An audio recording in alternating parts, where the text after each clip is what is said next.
Hello, it's me. We're going to be talking about revolving things around axes. Hooray! So we found area under curves. Now we're going to find area inside three-dimensional objects. Oh yeah, and if I remember correctly, there were some issues with the copying on this one.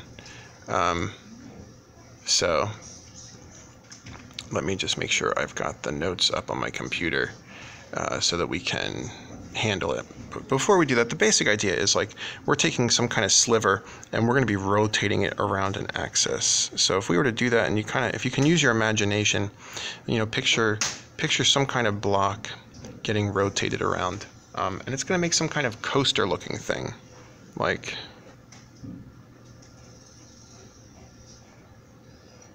if you can kind of picture that hockey puck, how it would be here, where my radius is here and my height is here, which if we were to translate that back over here, I can really only draw these this way, so just give me a second.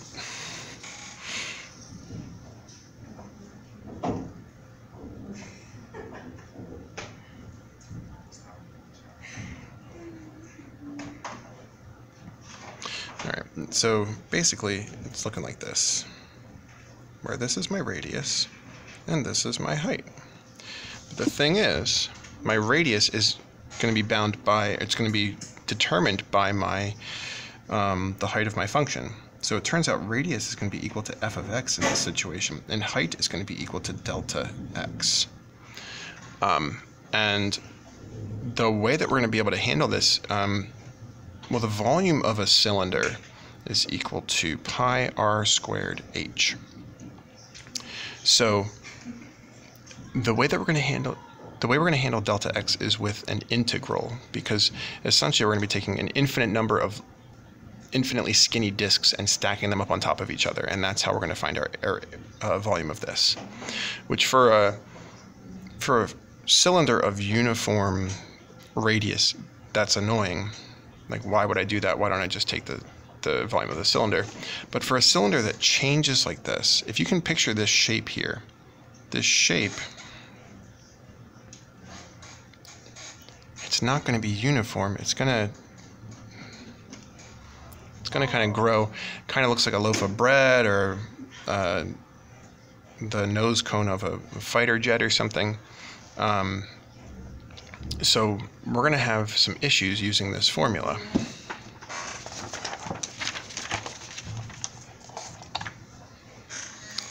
So, and then sometimes we're going to turn it sideways. So when we're doing it about the x-axis, like we saw a minute ago, like this sort of thing, if this is f of x,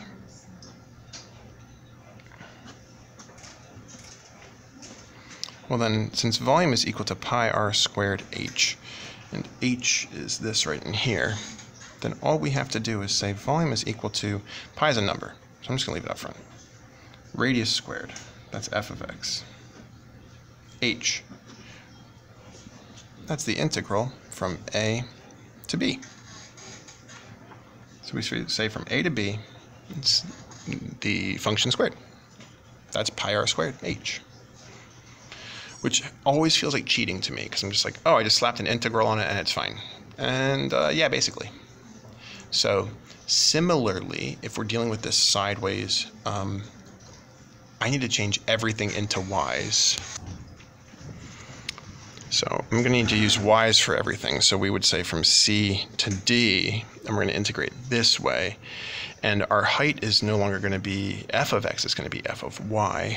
So we're going to go from C to D with our pi out front of f of, see, I'm so used to writing f of x, f of y squared dy. These get to be annoying.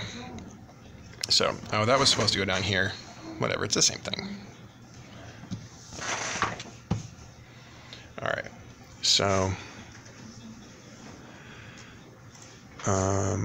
let's see. Find the volume of the solid formed by revolving the region bounded by the graph of f of x is equal to the square root of sine of x. X is equal to 0. X is equal to pi. And the x-axis, all about the x-axis.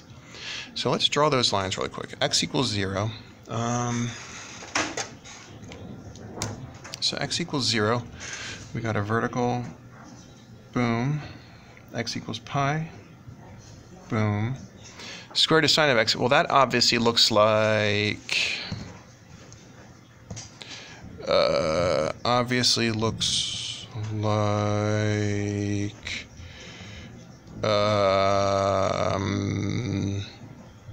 that. So since we're looking between these two, I know that that's pi right there. I've checked it out before. When you zoom trig, every other hash mark that you see there is pi. So every hash mark is pi over 2. So it goes wee. You may be wondering why it does this. Well, if we're taking the square root of it, sine dips, sine goes up and then it goes down underneath the x-axis. This turns negative, so we're taking the square roots of negatives on either side of this, so that's why it winds up disappearing. So we're going to be taking this region and spinning this region about the x-axis. Going to make kind of this weird, almost a football kind of shape, if you can picture that. Like, and if any of you have seen Ace Ventura: Pet Detective, I'm going to remind you that laces go out, Marino. So, okay, well then it's just going to be our formula. Volume is equal to pi r squared h. So pi's out front, r is just square root of sine x squared dx, and we're going from 0 to pi. There's our height. Done. Go here, type it in. In all honesty, I would not type this in on my own. Mr. Canfield, you forgot the pi. Didn't forget the pi. So I'm actually not going to type the pi here because I want to make sure that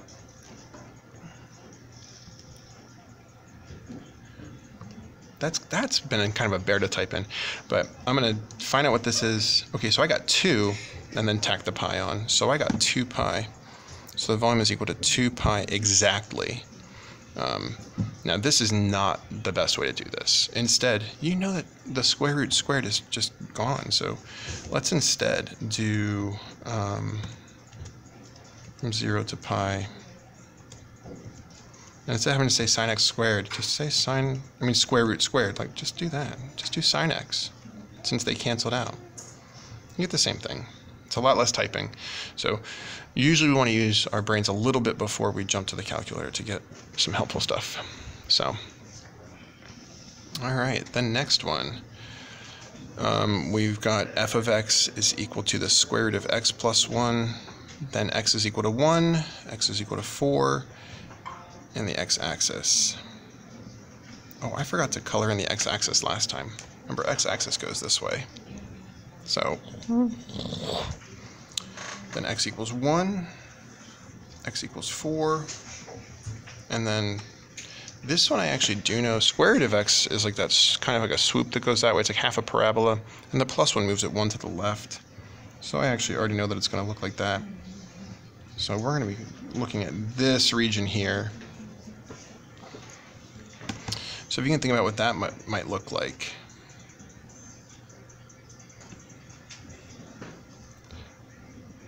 The thing is, remember, these are completely solid, so even though you may think it looks like a bowl, it's completely filled in, so it's not going to be, you know, a bowl in the traditional sense.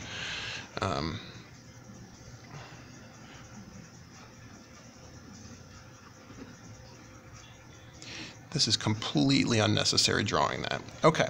So if I want to find this area, well, or the volume, sorry, we just go from a to b, 1 to 4 of x plus 1 squared dx. Don't forget pi.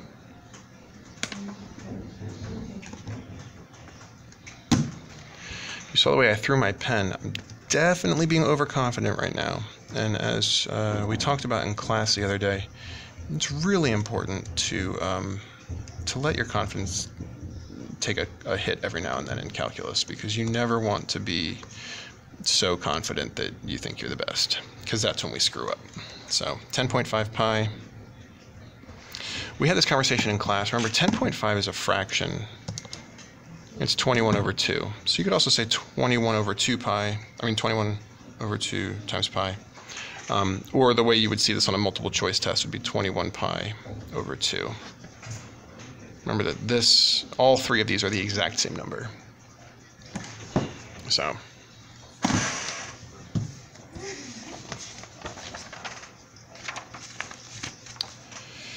now we see the downfall of marker. All right, that should not be there. Okay. Our next one. Ew, our next one looks really bad. It says f of x is equal to 6 minus x squared. We're going from 0 to root 6. And the x-axis. So I'll just draw it over here since I borked it up over there with marker. So if I go in and draw these shapes, well, 6 minus x squared, remember, that's another upside down parabola moved up 6. So then from 0 to 6, so 0 to root 6, where the heck is that going to be over here? Oh, wait. If we think about it, root 6 is, if we were to plug that in, we'd get 0. So it's from here to here. So it's just asking that about the x-axis. All right. So, well, then all I got to do is set it up. Pi 0 to root 6, 6 minus x squared, dx. And that'll calculate it.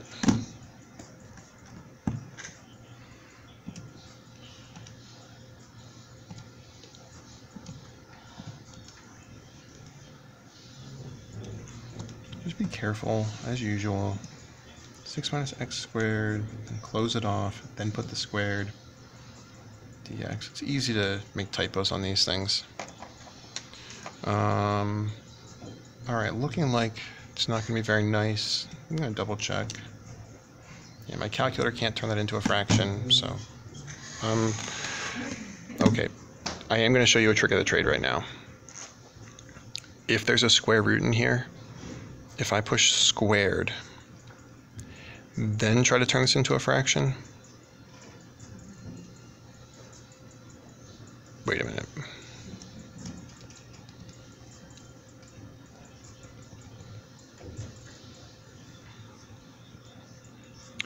All right, never mind. Tricks of the trades aren't working for me right now. 47.030 pi.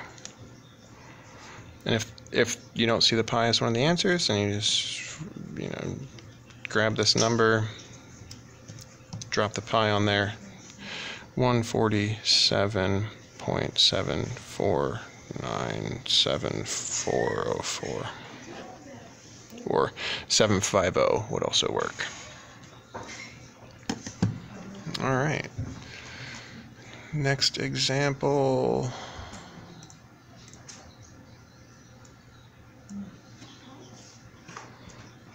So, more troublesome interactions here. Let's do some cover-up work. All right.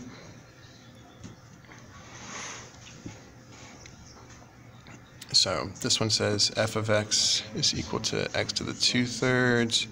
We got x equals 0, and we got y equals 0. And then we got y equals 1. So if we graph all those, well, x to the 2/3, let's double check. Pretty sure I know what 2/3 looks like. This is going to look like the 1/3 graph, but then the negatives are going to get bumped up. Bumped, that's a new word to me. All right. 2/3. Oh, I gotta zoom back to standard. So, bonk. All right, so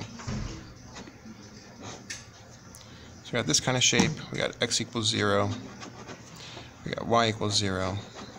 We got y equals 1. So we're gonna assume with these that when both of these regions were included, we're asking for from left to right. So.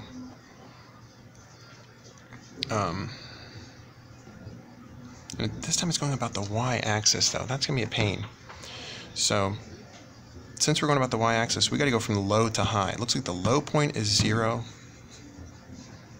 The high point is 1. It tells me that there. So from 0 to 1, we're going to be using y's. I can't say x to the 2/3 there. Instead, what I need to do is take y equals x to the 2/3 and get x alone. So I'll raise both sides to the reciprocal exponent and get y to the 3/2 is equal to x. So now I got y equals 3/2, y to the 3/2, and that'll be my setup. So just a reminder, when we have an exponent raised to another exponent, we can distribute. So I could actually simplify this to pi from 0 to 1. That'd be 3 times 2 over 2, which is 6 over 2, which is 3. Or remember that the 2's just cancel, and we get 3. So we have pi from 0 to 1, y cubed dy. So just a reminder, I think I said this in the last video too, when I'm doing this, I don't have to type y cubed dy. I could type x cubed dy. It's important that I have solved this for y, but like the calculator doesn't know the difference. So we get 0.25. So we could say 0.25 pi, or we could say 1/4 pi, or we could say pi over 4. And that's the best way to write that answer, in all honesty. All right.